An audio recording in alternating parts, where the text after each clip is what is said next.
Oke, kembali lagi di channel belajar farmasi klinis. Kali ini kita akan belajar tentang stadium klinis HIV berdasarkan stadium WHO ya, untuk dewasa dan anak. Kita mulai. Jadi stadium klinis HIV itu ada 4, stadium 1, 2, 3, dan 4. Kalau CKD ada berapa guys? CKD itu ada 5, yaitu stage 1, 2, 3, 4, dan 5. Stage 5 itu apabila nilai clearance kreatinin kurang dari 15, itu harus dilakukan hemodialisa. Kok malah bahas CKD ini ya. Kita kembali ke topik stadium klinis HIV. Untuk stadium klinis ini 1, 2, 3, 4 itu bedanya dengan CKD. Kalau CKD kan parameternya itu clearance kreatinin guys ya. Kalau di stadium klinis HIV ini bedanya itu ada di gejala klinis.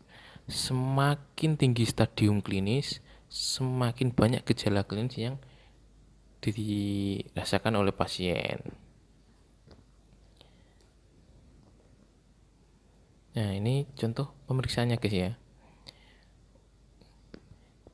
Yang pertama itu kalau terdiagnosa kalau dicurigai HIV, itu pertama itu yang dilakukan itu pemeriksaan anti HIV-nya reaktif atau tidak reaktif, begitu guys. Kalau reaktif dilanjutkan dengan pemeriksaan berapa sih CD4 dari pasien ini, begitu guys. Jadi ada 2 tahap guys ya. Tahap pertama itu pemeriksaan anti HIV. Kemudian apabila reaktif itu dilanjutkan dengan pemeriksaan CD4.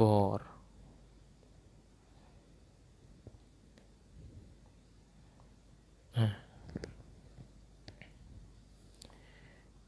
untuk kondisi klinis yang stadium klinis pertama itu cuma ini tok guys ya. Jadi tidak ada keluhan maupun tanda. Kemudian kelenjar limfa itu membesar atau membengkak lebih dari 1 cm pada 2 atau lebih lokasi yang tidak berdekatan. Kemudian ini stadium klinis yang kedua, itu lebih banyak lagi guys ya gejala klinisnya yang dialami oleh pasien itu. Jadi nanti semakin tinggi stadium klinisnya itu semakin banyak gejala klinis yang dialami. Ini penurunan berat badan derajat sedang tidak dapat dijelaskan, kurang dari 10% BB. Yaitu seperti yang saya jelaskan di video sebelumnya. Kalau orang terkena HIV dan nilai CD4-nya itu rendah, otomatis imunitas tubuh itu turun, badannya jadi kurus. Kita lanjutkan ya. Kemudian infeksi saluran nafas atau atas berulang ya, ISPA berulang ini. Kemudian herpes zoster. Kemudian colitis angularis sariawan atau robekan pada sudut mulut. Ini lanjutannya stadium klinis 2 guys. Sariawan berulang 2 episode atau lebih dalam 6 bulan. Kemudian erupsi papular pruritik. Kemudian dermatitis seboroik, yaitu kondisi kulit bersisik dan gatal. Kemudian infeksi jamur pada kuku.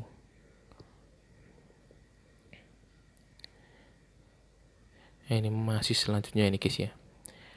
Molluscum contagiosum luas,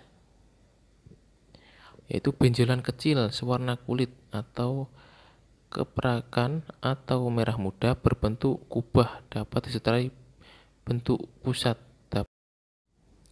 Selanjutnya pembesaran kelenjar parotis yang tidak dapat dijelaskan. Kemudian hepatosplenomegali persisten yang tidak dapat dijelaskan. Pembesaran hati dan limpa tanpa sebab yang jelas. Kemudian eritema. Kemudian infeksi virus buat luas. Lesi buat khas tonjolan kulit berisi seperti bilirubin ya. Nah, ini kita lanjut ke stadium klinis 3, guys.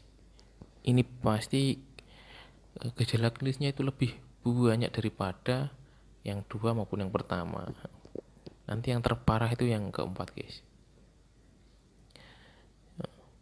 Jadi penurunan berat badan itu mesti, guys ya. Kemudian diare kronik selama lebih dari 1 bulan yang tidak dapat dijelaskan.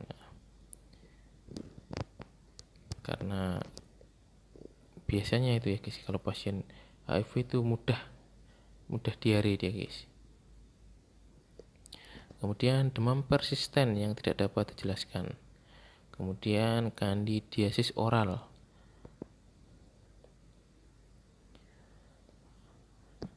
Kemudian oral hairy leukopenia, lesi putih tipis kecil linear atau berkerut pada tepi literal lidah, tidak mudah diangkat.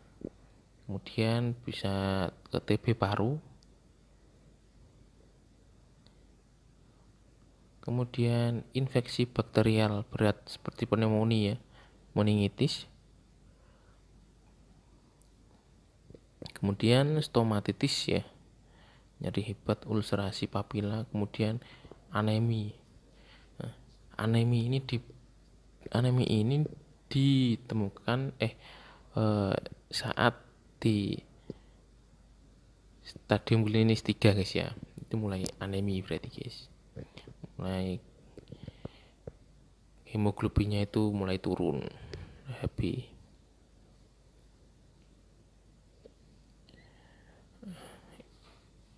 Lanjut selanjutnya itu malnutrisi sedang yang tidak dapat dijelaskan.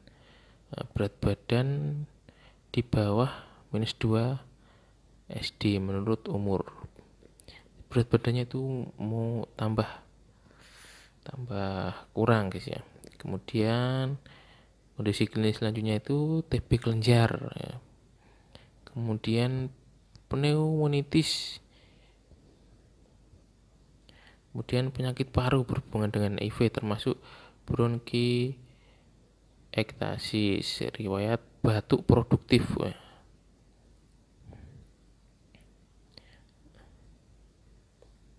Nah, ini stadium klinis 4, guys ya. Ini mulai di stadium akhir dari HIV, guys.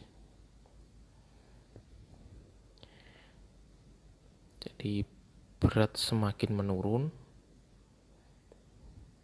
Kemudian dia terjadi pneumonia,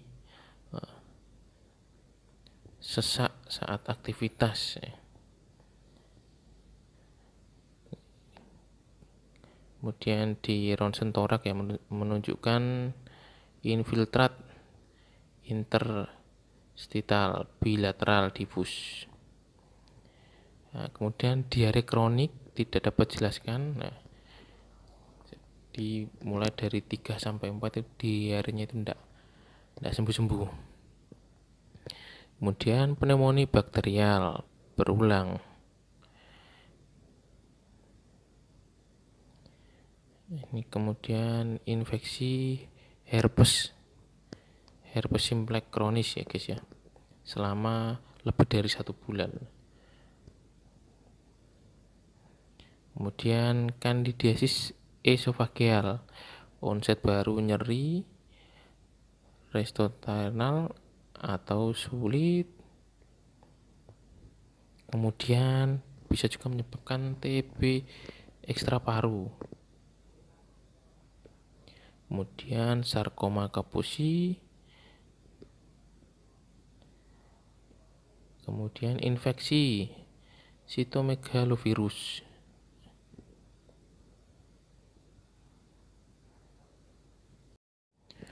Kemudian toksoplasmosis otak, jadi onset baru gejala neurologis ya, penurunan kesadaran kalau ini. Kemudian ensefalopati HIV, adanya disfungsi kognitif atau motorik yang menyebabkan disabilitas. Ini masih lanjut di klinis yang stage 4 guys ya. Infeksi mikrobakteria non tuberkulosis disseminata. Kemudian progresif multifokal. Kemudian cryptosporidiosis kronik. Kemudian isopsoriasis kronik, mikrosis disseminata. Jadi semakin banyak guys ya kondisi klinis di stage 4 ini. Kemudian limfoma sel B, kemudian karsinoma serviks, kemudian nefropati terkait HIV, kemudian malnutrisi wasting, infeksi bakterial berat, kandidiasis esofagus. Ya, sudah selesai guys. Tambah banyak guys ya yang stadium 4, stadium akhir. Baik, selesai dah pertemuan kita kali ini. Kita lanjut ketemu di video berikutnya. Salam belajar farmasi klinis, semangat belajar.